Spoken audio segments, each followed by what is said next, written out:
नमस्कार ओजस्वी guidance coaching centre में आज हम कवर करेंगे मॉडर्न हिस्ट्री से कुछ क्वेश्चंस आंसर। अगर आपको वीडियो थोड़ी सी उपयोगी लगती है तो प्लीज़ चैनल को सब्सक्राइब कर लीजिए, लाइक शेयर भी कर दीजिए। आज का हमारा पहला प्रश्न है, पत्रकार के कर्तव्य का निर्वहन करते हुए जेल जाने वाला प्रथम भारतीय था सुरेंद्र नाथ बनर्जी, मोतीलाल घोष, दादा भाई नौरोजी, बाल गंगाधर तिलक।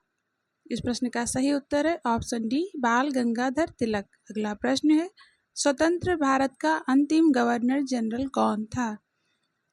राजेंद्र प्रसाद, सी राजगोपालाचारी, लॉर्ड माउंटबेटन, इनमें से कोई नहीं। राइट आंसर है ऑप्शन बी, सी राजगोपालाचारी।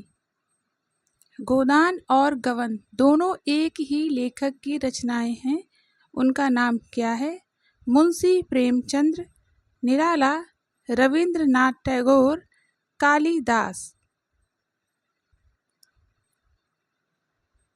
गोदान और गबन मुंशी प्रेमचंद्र की रचनाएं हैं।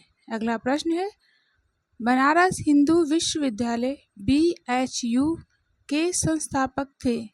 गांधी जी, डॉक्टर कृष्णन, मदन मोहन मालवीय, इनमें से कोई नहीं। राइट आंसर है ऑप्शन सी, मदन मोहन मालवीय। अगला प्रश्न है, guilty man of India's partition पुस्तक किसने लिखी है? डॉक्टर राम मनोहर लोहिया, जवाहरलाल नेहरू, अबुल कलाम आजाद, सरोजनी नायडू। डॉक्टर राम मनोहर लोहिया। इनमें से कौन भारत में मुसलमानों की उच्च शिक्षा के लिए पद प्रदर्शक बने? आपके ऑप्शंस है, सर सैयद अहमद खां, बरुद्दीन तैयबजी, अमीर अली, सैयद अली खान। इस प्रश्न का राइट आंसर है sir Syed Ahmad Khan. Option A इस प्रश्न का राइट है। निम्नलिखित विद्रोहों में से किसको बंकिम चंद्र चटर्जी ने अपने उपन्यास आनंद मठ में उल्लेख कर प्रसिद्ध किया है? विष्णुपुर तथा वीरभूमि विद्रोह, भील विद्रोह, सन्यासी विद्रोह, रंगपुर तथा दीनापुर विद्रोह। राइट आंसर है ऑप्शन सी, सन्यासी विद्रोह। आनंद मठ में इसका उल्लेख किया गया है। Lectures from Colombo to Almora निम्नलिखित में से किस एक के अनुभवों पर आधारित है? Ramakrishna Paramhans, Swami Vivekananda, Annie Besant, Veer Savarkar. इस प्रश्न का सही उत्तर है बी, स्वामी विवेकानंद। निम्नलिखित में से कौन सा युग्म सही सुमेलित नहीं है? लेखक व भाषा। आपके ऑप्शंस है, गोविंद त्र्यंबकम देश पांडे मराठी, ताराशंकर जोशी गुजराती, सुब्रयम भारती तमिल, राजा राव तेलुगु। इस प्रश्न का ऑप्शन डी राइट है, राजा राव तेलुगु। मॉन्टेग्यू चेम्सफोर्ड की रिपोर्ट आधार बनी भारत सरकार अधिनियम 1919, भारत सरकार अधिनियम 1935, भारतीय परिषद अधिनियम 1909, भारतीय स्वतंत्रता अधिनियम 1947। राइट आंसर है भारत सरकार अधिनियम 1919। ऑप्शन ए इस प्रश्न का राइट है। अगला प्रश्न है, भारत के विभाजन को टालने का अंतिम अवसर समाप्त हो गया था?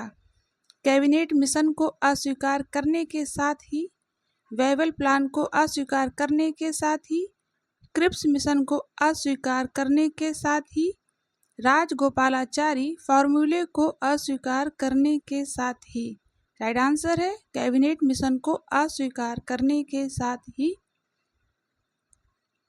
अगला प्रश्न है, 1935 के भारत सरकार अधिनियम की कौन सी एक विशेषता नहीं थी? ध्रुव सदनी विधानमंडल, प्रांतीय स्वायत्तता, एक अखिल भारतीय संघ, केंद्र के साथ ही राज्यों में वैध शासन। राइट ऑप्शन है इसका डी, केंद्र के साथ ही राज्यों में वैध शासन। भारत में ब्रिटेन के सभी संवैधानिक प्रयोगों में सबसे कम समय तक चला। 1892 का इंडियन काउंसिल एक्ट 1919 का गवर्नमेंट ऑफ इंडिया एक्ट, 1861 का इंडियन काउंसिलिंग एक्ट, 1909 का Indian counselling act. Right answer है 1909 का Indian counselling act. Option D प्रश्न का राइट है। अगला प्रश्न है, उस समय जब नेपोलियन की शक्ति के सामने यूरोप में साम्राज्य धराशायी हो रहे थे, किस एक गवर्नर जनरल ने भारत में ब्रिटिश पताका फहराए रखी? Lord Cornwallis, Warren Hastings, Lord Wellesley, Lord Hastings. इस प्रश्न का राइट आंसर है डी, लॉर्ड हेस्टिंग्स। अगला प्रश्न है, कांग्रेस के निम्नलिखित नेताओं में से कौन एक कैबिनेट मिशन योजना के पक्ष में पूरी तरह से था? इसके ऑप्शंस है जवाहरलाल नेहरू, अबुल कलाम आजाद, सरदार पटेल, महात्मा गांधी। राइट आंसर है सी, सरदार पटेल। निम्नलिखित में से किसने सोम प्रकाश नामक समाचार पत्र शुरू किया? ईश्वर चंद्र विद्यासागर, दयानंद सरस्वती, राम मोहन राय, सुरेंद्र नाथ बनर्जी। राइट आंसर है ईश्वर चंद्र विद्यासागर। हमारा अगला प्रश्न है, लॉर्ड मैकाले संबंधित हैं स्थायी बंदोबस्त से, सती प्रथा की समाप्ति से, सेना के सुधार से, अंग्रेजी शिक्षा से। डी ऑप्शन राइट है, अंग्रेजी शिक्षा से। निम्नलिखित में से किसने सुबह आज़ादी नामक कविता लिखी? फैज अहमद फैज, साहिर लुधियानवी, अबुल कलाम आजाद, मोहम्मद इकबाल। राइट आंसर है ए, फैज अहमद फैज। भारत में प्रथम 3 विश्वविद्यालय कलकत्ता, मद्रास, बम्बई की स्थापना किस वर्ष में हुई? 1881, 1885, 1857, 1905। राइट आंसर है 1857, ऑप्शन सी इस प्रश्न का सही है।